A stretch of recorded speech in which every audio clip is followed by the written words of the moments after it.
വീണ്ടും ദൈവത്തിൻ്റെ വചനം പഠിക്കുവാൻ, ധ്യാനിക്കുവാൻ ഒരവസരം ദൈവം നമുക്ക് സൗജന്യമായി നൽകിയിരിക്കുന്നു. എല്ലാവരും തിരക്കുള്ളവരാണ്. പല ജോലികൾ, പല കാര്യങ്ങൾ എല്ലാവരുടെയും മുമ്പിലുണ്ട്. എങ്കിലും നമ്മുടെ ആത്മാവിൻ്റെ രക്ഷയ്ക്കാവശ്യമായ, നമ്മുടെ അകത്തെ മനുഷ്യന്റെ പുഷ്ടിക്ക്, നിലനിൽപ്പിന്, ആരോഗ്യത്തിന് ആവശ്യമായ ആത്മീക ചിന്തകൾ ധ്യാനിക്കുവാനും കൂടെ അല്പസമയം കണ്ടെത്തേണ്ടത് വളരെ ആവശ്യമാണ്. ആകയാൽ സുഹൃത്തുക്കളെ, ഈ സമയം നമുക്ക് തിരുവചന ധ്യാനത്തിനായിട്ട് വേർതിരിക്കാം. ഇതൊരു ബൈബിൾ ക്ലാസ് ആണ്. യോഹന്നാന്റെ സുവിശേഷം 13-ാം അധ്യായത്തിലാണ് നാം നിൽക്കുന്നത്. പ്രാർത്ഥിച്ചിട്ട് വചനത്തിലേക്ക് കയറാം. സ്നേഹവാനായ സ്വർഗീയ പിതാവേ, അങ്ങയുടെ വചനം ധ്യാനിക്കുവാൻ തന്നിരിക്കുന്ന ഈ അവസരത്തിനായി നന്ദി. അവിടെയും ഇവിടെയുമായി ഇരിക്കുന്ന മാതാപിതാക്കൾ, കുഞ്ഞുങ്ങൾ, യൗവനക്കാർ എല്ലാവർക്കായും അടിയൻ പ്രാർത്ഥിക്കുന്നു. ഞങ്ങൾ ഒരുമിച്ച് അങ്ങയുടെ സന്നിധിയിൽ വരുന്നു. വിവിധങ്ങളായ പ്രശ്നങ്ങൾ എല്ലാവർക്കുമുണ്ട്. മനസ്സ് തകർന്നവര്, വേദനിക്കുന്നവര്, ദുഃഖിക്കുന്നവര്, ഭയപ്പെടുന്നവര്, കലഹിക്കുന്നവര്, തെറ്റിദ്ധരിച്ചിരിക്കുന്നവര്, മുഷിഞ്ഞവര്, പിണങ്ങിയിരിക്കുന്നവര്, ജീവിതം മടുത്ത് ആത്മഹത്യയ്ക്ക് ഒരുങ്ങുന്നവരെല്ലാം ഈ സമൂഹത്തിലുണ്ടല്ലോ. ദൈവപുത്ര, ജീവനുണ്ടാകുവാനും സമൃദ്ധിയായിട്ട് ജീവനുണ്ടാകുവാനും വേണ്ടി ഈ മണ്ണിലേക്ക് ഇറങ്ങി വന്നവനെ, അങ്ങയുടെ സമാധാനം നിന്റെ ജനത്തിന് നൽകണമേ. അങ്ങയുടെ വചനത്താൽ അവരെ ഇന്ന് അങ്ങ് തൊടണമേ. അങ്ങ് തൊട്ടാൽ കുഷ്ഠരോഗിക്ക് പോലും സൗഖ്യമുണ്ടല്ലോ. ആകയാൽ അങ്ങയുടെ വചനം കൊണ്ട് ഈ ദിവസത്തിൽ, ഈ സമയത്ത് അവിടുത്തെ ജനത്തെ സ്പർശിക്കണമേ. യേശുവിൻ നാമത്തിൽ തന്നെ. യോഹന്നാന്റെ സുവിശേഷം 13-ാം അധ്യായം 1 മുതൽ 11 വരെയുള്ള വാക്യങ്ങളിൽ നിന്ന് ഒരു സന്ദേശം ഞാൻ നിങ്ങളോട് പറഞ്ഞു. വീണ്ടും ആ ഭാഗം ഒന്നുകൂടെ വായിച്ചിട്ട് മുന്നോട്ട് പോകുവാൻ ഞാൻ ആഗ്രഹിക്കുന്നു. യോഹന്നാൻ 13-ന്റെ 1 മുതൽ 11 വരെയുള്ള വാക്യങ്ങൾ ഒരു പ്രാവശ്യം വായിച്ചതാണ്. വീണ്ടും വായിക്കുന്നു. ആവർത്തനമാണെന്ന് ധരിക്കരുത്. പെസഹ പെരുന്നാളിന് മുമ്പേ താൻ ഈ ലോകം വിട്ട് പിതാവിന്റെ അടുക്കൽ പോകുവാനുള്ള നാഴിക വന്നു എന്ന് യേശു അറിഞ്ഞിട്ട് ലോകത്തിൽ തനിക്കുള്ളവരെ സ്നേഹിച്ചതുപോലെ അവസാനത്തോളം അവരെ സ്നേഹിച്ചു. അത്താഴമായപ്പോൾ പിശാച് ശീമോന്റെ മകനായ യൂദാ ഇസ്കരിയോത്താവിന്റെ ഹൃദയത്തിൽ അവനെ കാണിച്ചു കൊടുപ്പാൻ തോന്നിച്ചിരുന്നു. പിതാവ് സകലവും തന്റെ കയ്യിൽ തന്നിരിക്കുന്നു എന്നും താൻ ദൈവത്തിന്റെ അടുക്കൽ നിന്ന് വന്ന് ദൈവത്തിന്റെ അടുക്കൽ പോകുന്നുവെന്നും യേശു അറിഞ്ഞിരിക്കെ അത്താഴത്തിൽ നിന്ന് എഴുന്നേറ്റ് വസ്ത്രം ഊരി വെച്ചൊരു തുവർത്തെടുത്ത് അരയിൽ ചുറ്റി ഒരു പാത്രത്തിൽ വെള്ളം പകർന്ന ശിഷ്യന്മാരുടെ കാൽ കഴുകുവാനും അരയിൽ ചുറ്റിയിരുന്ന തുണി കൊണ്ട് തുവർത്തുവാനും തുടങ്ങി. അവൻ ശീമോൻ പത്രോസിന്റെ അടുക്കൽ വന്നപ്പോൾ അവൻ അവനോട്, കർത്താവേ, നീ എന്റെ കാൽ കഴുകുന്നുവോ എന്ന് പറഞ്ഞു. യേശു അവനോട്, ഞാൻ ചെയ്യുന്നത് നീ ഇപ്പോൾ അറിയുന്നില്ല, പിന്നെ അറിയുമെന്ന് ഉത്തരം പറഞ്ഞു. നീ ഒരു നാളും എന്റെ കാൽ കഴുകുകയില്ല എന്ന് പത്രോസ് പറഞ്ഞു. അതിന് യേശു, ഞാൻ നിന്നെ കഴുകാഞ്ഞാൽ നിനക്ക് എന്നോടുകൂടെ പങ്കില്ല എന്ന് ഉത്തരം പറഞ്ഞു. അപ്പോൾ ശീമോൻ പത്രോസ്, കർത്താവേ, എന്റെ കാൽ മാത്രമല്ല കൈയും തലയും കൂടെ കഴുകണമേ എന്ന് പറഞ്ഞു. യേശു അവനോട്, കുളിച്ചിരിക്കുന്നവന് കാലല്ലാതെ കഴുകുവാൻ ആവശ്യമില്ല. അവൻ മുഴുവനും ശുദ്ധിയുള്ളവൻ, നിങ്ങൾ ശുദ്ധിയുള്ളവരാകുന്നു. എല്ലാവരും അല്ലതാനും എന്ന് പറഞ്ഞു. തന്നെ കാണിച്ചു കൊടുക്കുന്നവനെ അറിഞ്ഞിരിക്കൊണ്ടത്രേ എല്ലാവരും ശുദ്ധിയുള്ളവരല്ല എന്ന് പറഞ്ഞത്. ഈ ഭാഗം ഞാൻ ഒരിക്കൽ വായിച്ചു, വിശദീകരിച്ചതാണ്. യേശുവിന്റെ ഏറ്റവും മഹത്തരമായ ഒരു ശുശ്രൂഷ. വലിയവന്റെ കാൽ ചെറിയവർ കഴുകുക എന്ന തത്വമാണ് ഭൂലോകം മുഴുവനും പരക്കെ അംഗീകരിക്കപ്പെട്ടിരിക്കുന്നത്. എന്നാൽ യേശു ഇവിടെയും ഒരു വിപ്ലവം സൃഷ്ടിക്കുകയാണ്, ചരിത്രം തിരുത്തുകയാണ്. യേശു ഇങ്ങനെ അനേക ചരിത്രങ്ങളെ തിരുത്തിയിട്ടുണ്ട്. ഉയരാൻ ആഗ്രഹമുള്ളവൻ താഴട്ടെ, ഈ തത്വം യേശുവാണ് പഠിപ്പിച്ചത്. നിങ്ങളിൽ ഒന്നാമനാകാൻ ആഗ്രഹിക്കുന്നവൻ ഒടുക്കത്തവനാകട്ടെ. സൗമ്യതയുള്ളവർ ഭൂമിയെ അവകാശമാക്കും, ക്ഷമ കൊണ്ട് പ്രാണനെ നേടും, ശത്രുവിനെ സ്നേഹിക്കുക. ഇങ്ങനെ എല്ലാം തിരുത്തലായിരുന്നു യേശുവിന്റെ വാക്കുകൾ. സമൂഹത്തിലെ സകല ധാരണകളെയും തകിടം മറിക്കുകയാണ്. മറ്റൊരുത്തനെ തട്ടിമാറ്റി ചവിട്ടി മോളിൽ കയറിയാൽ ഉയരാമെന്ന പരക്കെ ധരിച്ചു വെച്ചിരിക്കുന്ന സമൂഹത്തിൽ യേശു ഒരു കാര്യം സംസാരിച്ചു, പഠിപ്പിച്ചു, സ്ഥാപിച്ചു, തെളിയിച്ചു. അത് മറ്റൊന്നുമല്ല, താഴ്മയാണ് ഉയർച്ചയ്ക്കുള്ള മാർഗം. ഇതുപോലെ തന്നെ യേശു പറയുകയാണ്, കർത്താവും ഗുരുവുമായവൻ, ലീഡർ, നേതാവ്, അധികാരമുള്ളവൻ, അവനിപ്പോൾ പറയുകയാണ് നിങ്ങൾ എൻ്റെ കാൽ കഴുകണം എന്ന് പറഞ്ഞാൽ ആയിരക്കണക്കിന് ആളുകൾ അവൻ്റെ കാല് കഴുകാൻ, അവൻ്റെ കാലിൽ പുഷ്പങ്ങളിടുവാൻ, അവൻ്റെ കാലിൽ കണ്ണുനീര് ഒഴിക്കുവാൻ, തൈലമൊഴിക്കുവാൻ റെഡിയായിട്ട് നിൽക്കുക. അങ്ങനെ ഇതിനു മുമ്പ് നടന്നിട്ടുമുണ്ട്. യേശുവിൻ്റെ കാൽക്കൽ തൈലം പൂശിയ കഥയുണ്ട്. അതെ, സംഭവങ്ങളുണ്ട്. എന്നാൽ യേശു ഇവിടെ വെള്ളമെടുത്ത് ശിഷ്യന്മാരുടെ കാലുകളെ കഴുകുന്നു. ഇത് താഴ്മയുടെയും വിനയത്തിൻ്റെയും ഭാഗം ആയിട്ട് ഒരു വശത്ത് പഠിക്കാമെങ്കിലും അതിനപ്പുറത്ത് വേറെയും ചില പാഠങ്ങൾ ഇതിനകത്ത് പഠിക്കുവാനുണ്ട്. അവിടേക്ക് ഞാൻ ഇന്ന് നിങ്ങളുടെ ശ്രദ്ധയെ തിരിക്കുവാൻ ആഗ്രഹിക്കുന്നു. യേശു ഇങ്ങനെ 1, 2, 3 ആളുകളുടെ കാലുകൾ കഴുകി തോർത്തെടുത്ത് തുടച്ച് മുന്നോട്ട് പോവുകയാണ്. അവൻ കുനിഞ്ഞ് വെള്ളമെടുത്ത് ഓരോരുത്തരുടെയും കാലുകളെ കഴുകിയിട്ട് തോർത്തുകൊണ്ട് തുടച്ച് മുന്നോട്ട് വരിക.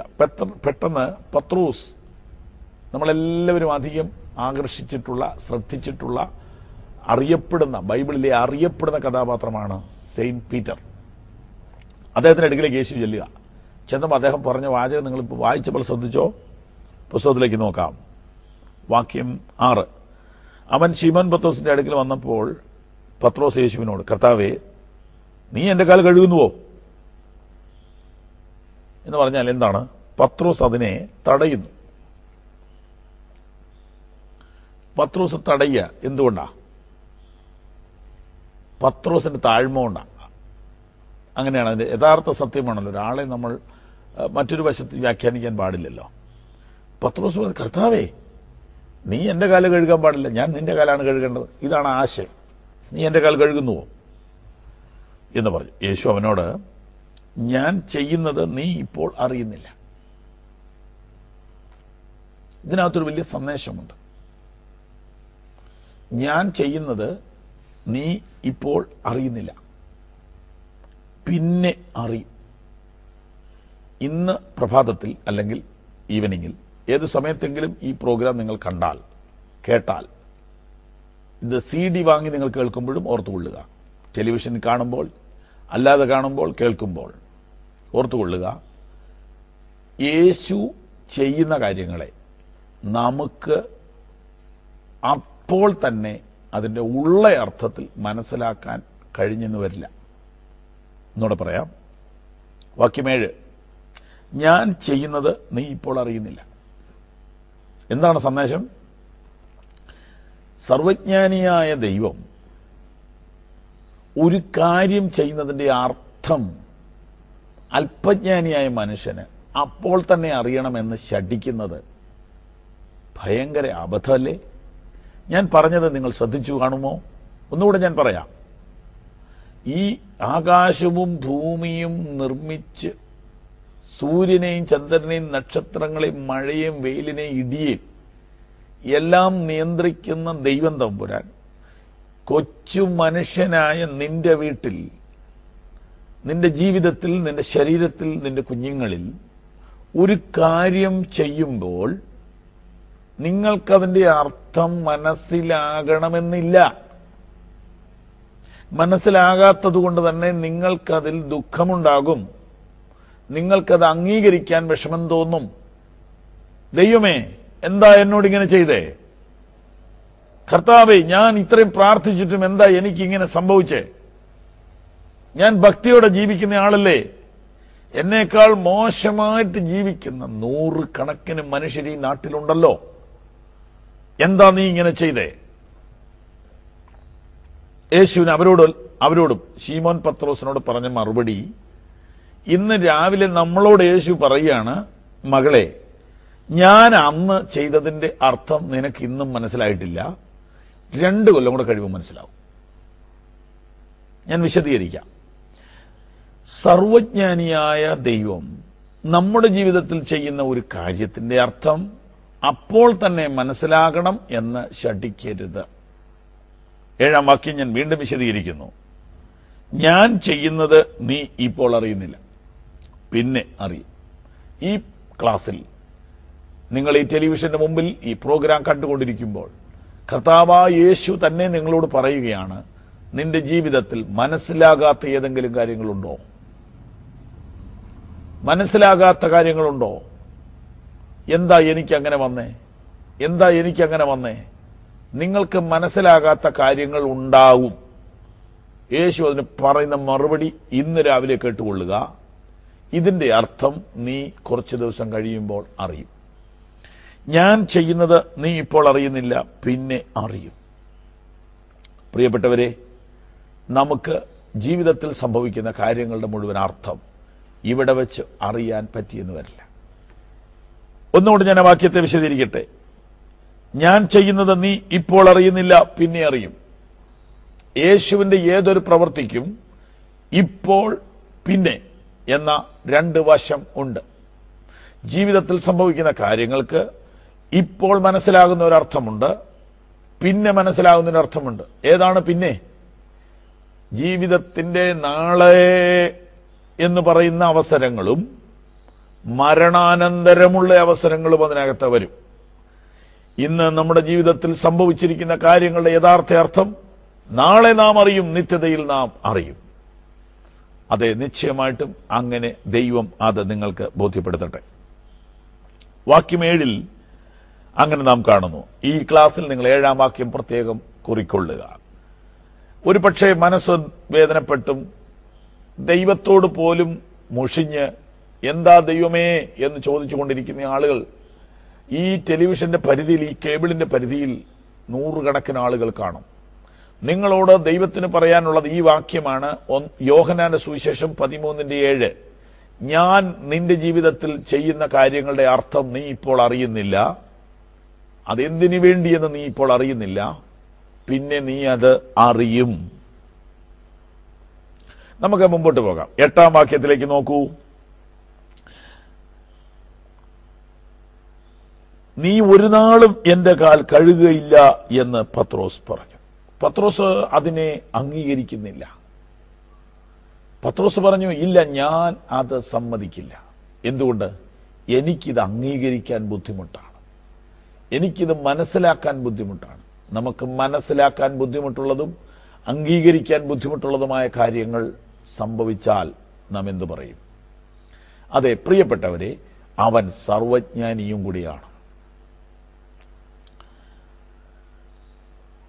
പത്രോസ് പറയുന്നത് എന്താണ് ശരിക്കും? കർത്താവേ, ഈ വിഷയത്തിൽ നിന്നേക്കാൾ അറിവ് എനിക്കുണ്ട് എന്നല്ലേ? നീ എന്റെ കാൽ കഴുകുന്നുവോ? യേശു പറഞ്ഞു, ഞാൻ ചെയ്യുന്നതിന്റെ അർത്ഥം നീ ഇപ്പോൾ അറിയുന്നില്ല. ഉടനെ പത്രോസ് പറയുകയാണ്, ഓ കർത്താവേ, എനിക്ക് നിന്റെ അത്ര അറിവില്ല എന്നല്ല പറയുന്നത്.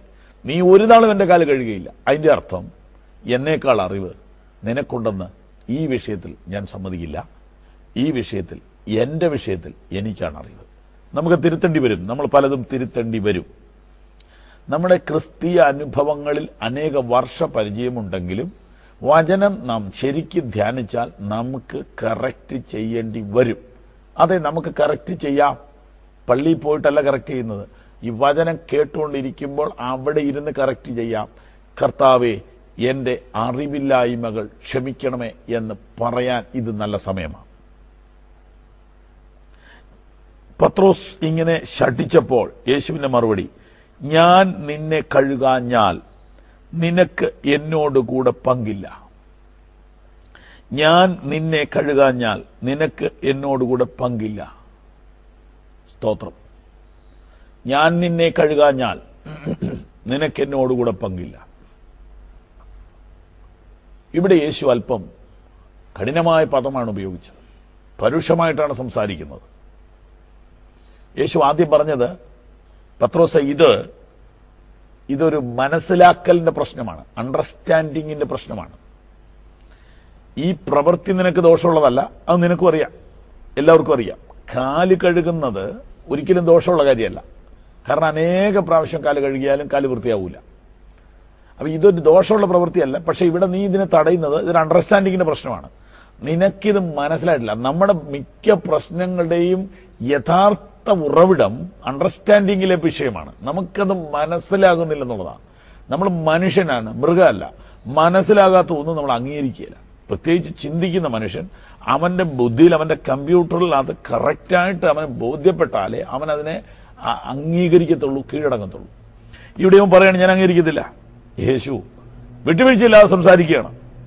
ഞാൻ നിന്നെ കഴുകാഞ്ഞാൽ നിനക്ക് എന്നോടുകൂടെ പങ്കില്ല. ഇത് ഇച്ചിരി കട്ടിയായിപ്പോയി. ഉടനെ പത്രോസ് പെട്ടെന്ന് മാറുകയാണ്. അങ്ങനെ ഒരു ഗുണം ഈ മനുഷ്യനുണ്ട്. എത്ര നിർബന്ധ ബുദ്ധിയാണെങ്കിലും, എത്ര ശഠിച്ചാലും, എത്ര മർക്കണമുഷ്ടി കാണിച്ചാലും, യേശുവിന്റെ മുഖഭാവം മാറിയാൽ പെട്ടെന്ന് പത്രോസ് ചേഞ്ച് ആകുന്ന ആളാണ്. നോക്കൂ, അപ്പോൾ ശീമോൻ പത്രോസ്, കർത്താവേ, എന്റെ കാൽ മാത്രമല്ല കൈയും തലയും കൂടെ കഴുകണമേ എന്ന് പറഞ്ഞു. എന്തൊരു മാറ്റം അല്ലേ? നമുക്കിങ്ങനെ പെട്ടെന്ന് നമ്മുടെ പിടിവാശി വിടാൻ പറ്റുമോ? രാവിലെ ഭാര്യയുമായിട്ടൊരു പിടിവാശി ഉണ്ടായാൽ രാത്രി ആയാലും അത് വിടാൻ വിഷമല്ലേ? മക്കളുമായിട്ടൊരു പിടിവാശി ഉണ്ടായാൽ, അപ്പനുമായിട്ടൊരു ഒരു നിർബന്ധ ബുദ്ധി ഉണ്ടായാൽ, നമ്മൾ സാധാരണ മനുഷ്യരാണ്. നമുക്കതിൽ നിന്നൊന്ന് അയഞ്ഞു കിട്ടിട്ട് അവർ പറഞ്ഞതാ ശരിയെങ്കിൽ പോലും നമ്മൾ പിടിച്ച കാര്യം ഒന്ന് അയച്ചു കൊടുക്കണമെങ്കിൽ, അതൊന്ന് റിയലൈസ് ചെയ്യണമെങ്കിൽ, യാഥാർത്ഥ്യബോധത്തിലേക്ക് വരണമെങ്കിൽ ചിലപ്പോൾ അവൾ പറഞ്ഞതായിരിക്കും ശരി, ഓക്കെ വിട്ടുകൊടുക്കാം എന്നൊന്ന് സമ്മതിക്കണേ എത്രയോ മണിക്കൂർ കഴിയണം. എന്നാൽ പത്രോസിന്റെ ഗുണം, പത്രോസ് പെട്ടെന്ന് ആ ടെമ്പർ അങ്ങ് വിട്ടു. ആ കടുംപിടുത്തത്തിൽ നിന്ന് അങ്ങ് താഴ്ത്തു പോയി. അവനങ്ങ് അയഞ്ഞു. അവനങ്ങ് വളരെ ലളിതമായി, വളരെ സിമ്പിളായിട്ട് പറയും, കർത്താവേ സോറി, എന്റെ കാല് മാത്രമല്ല എന്റെ തലകൂടെ അങ്ങ് കഴിക്കും എന്ന് പറഞ്ഞാൽ ഡ്രസ്സൊക്കെ ഇട്ട് ഫുൾ സൂട്ടിലിരിക്കുന്ന മനുഷ്യൻ പറയും എന്നെ മൊത്തം വെള്ളം ഒഴിച്ചോളൂ, ഒരു വിരോധമില്ല. ഇപ്പൊ പറയുന്നതിന്റെ അർത്ഥം, കർത്താവേ നിനക്കറിയാം, നീയാണ് സർവജ്ഞാനി, എനിക്കറിയില്ല, സോറി. നിന്റെ ജ്ഞാനത്തിന്റെ മുമ്പിൽ എന്റെ ആത്മജ്ഞാനം, എന്റെ പൊട്ട ജ്ഞാനം, എന്റെ അല്പജ്ഞാനം ഞാൻ മനസ്സിലാക്കുന്നു. നിന്റെ സർവജ്ഞാനത്തിന്റെ മുൻപിൽ എന്റെ അറിവില്ലായ്മ ഞാൻ മനസ്സിലാക്കുന്നു. കർത്താവേ, നിനക്കാണ് അറിയാവുന്നത്. എനിക്ക് കഴുകൽ വേണമെന്ന് നിനക്കറിയാം. അതുകൊണ്ട് ഞാനൊരു കാര്യം ചെയ്യാം, മുട്ടുകുത്തുന്നു, മുഴുവനായി എന്നെ കഴുകിക്കോളൂ. എത്ര മനോഹരമായ സ്വഭാവം പത്രോസിന്റെ. അപ്പോൾ കർത്താവിന്റെ മറുപടി ശ്രദ്ധിക്കൂ. ഇത് വളരെ മനോഹരമായ ഒരു ലെസനാണ്. വാക്യം 10, കുളിച്ചിരിക്കുന്നവന് കാലല്ലാതെ കഴുകുവാൻ ആവശ്യമില്ല. 10ാമത്തെ വാക്യം ശ്രദ്ധിച്ചോ നിങ്ങൾ. പത്രോസ് കുറെ മുന്നോട്ട് പോയി. ആദ്യം വളരെ പുറകെ കിടന്നു. ഇപ്പൊ പത്രോസ് ഒരുപാട് മുമ്പിലേക്ക് പോയി. ശ്രദ്ധിക്കുകയാണെങ്കിൽ വിശദീകരിക്കാം.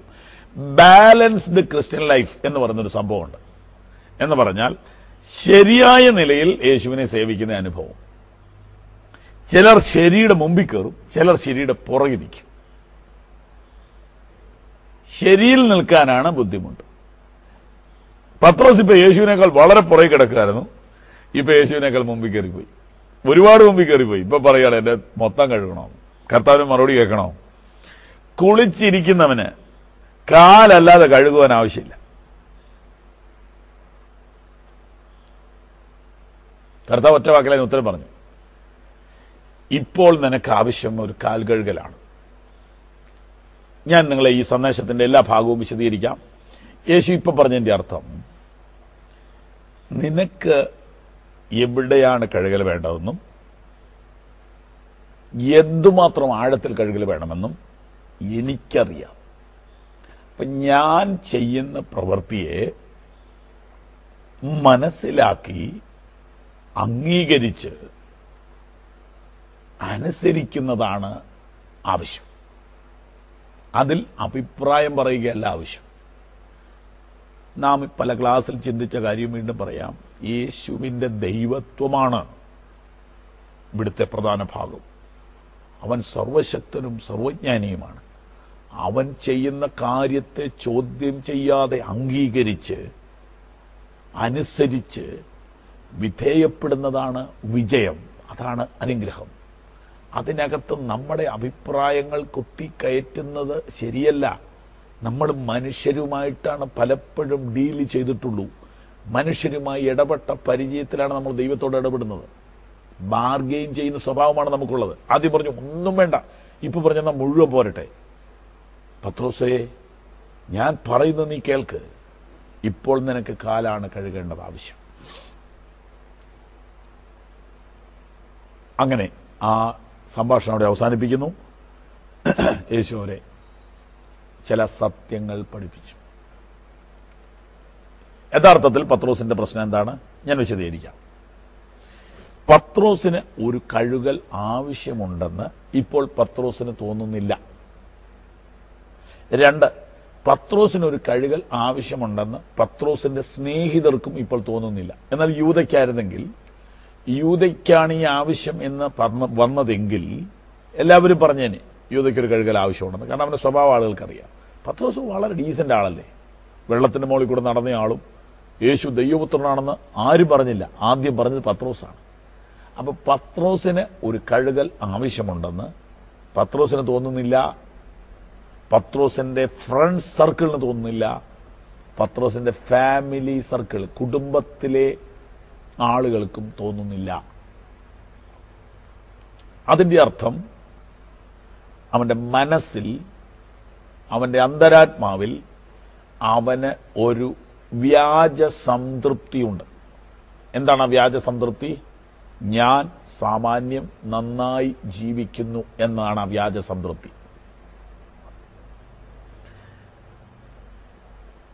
ഞാൻ സാമാന്യം നല്ല ഭക്തിയോടെ സാമാന്യം നന്നായി ജീവിക്കുന്നു എന്ന തൃപ്തി അവനുണ്ട്. ഈ തൃപ്തി ശരിയുമാണ്. എവിടം വരെ? പരിശുദ്ധന്റെ മുമ്പിൽ വരുന്നത് വരെ. സാധാരണക്കാരുടെ ഇടയിൽ, പുരോഹിതന്മാരായാലും പ്രമാണിമാരായാലും ഇതൊക്കെ സാധാരണക്കാരാണ്. ഈ ഭൂമിയിൽ കണ്ടുമുട്ടുന്ന ഒരുവിധപ്പെട്ട എല്ലാ മനുഷ്യരുടെയും ഇടയിൽ സാമാന്യം മെച്ചപ്പെട്ട ജീവിത നിലവാരം ഇവർക്കുണ്ട്.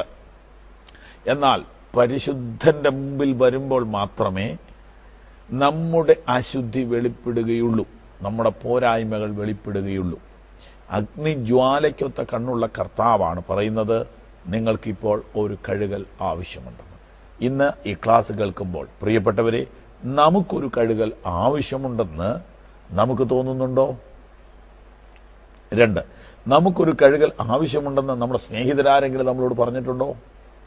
3, നമുക്കൊരു ശുദ്ധീകരണം ആവശ്യമുണ്ടെന്ന് നമ്മുടെ വീട്ടുകാർ പറഞ്ഞിട്ടുണ്ടോ? ഇല്ല.